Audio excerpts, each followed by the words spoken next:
All right, what we're going to do is we're going to talk about ellipses and hyperbolas and how they differ and how they are the same between them.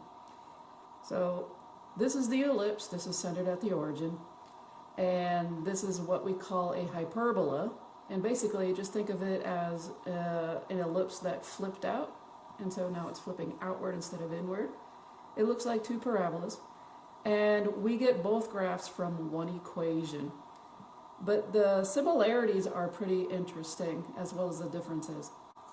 So when we talk about horizontal or sideways, notice that the major axis on the ellipse was when A was under X. When you have a hyperbola, it opens up sideways when X is first. So A is under X.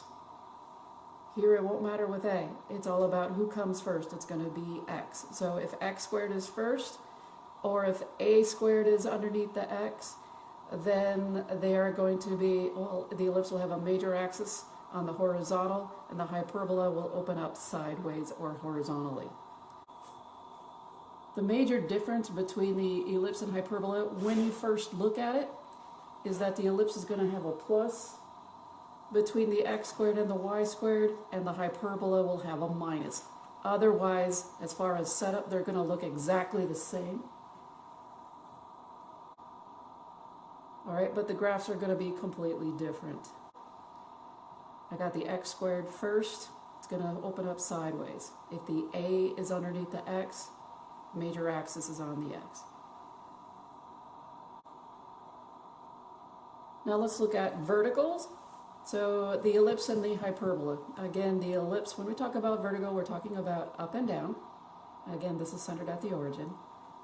All right, so we've got the major axis is going to be the y-axis.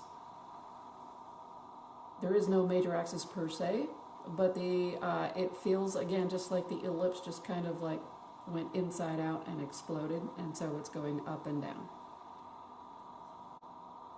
One more time, let's talk about the hyperbola and the ellipse. The major difference, one more time, is the minus sign, but there's a few differences besides that. So when y is first on the hyperbola, that's when it's going to open up and down on the y part, or the vertical part.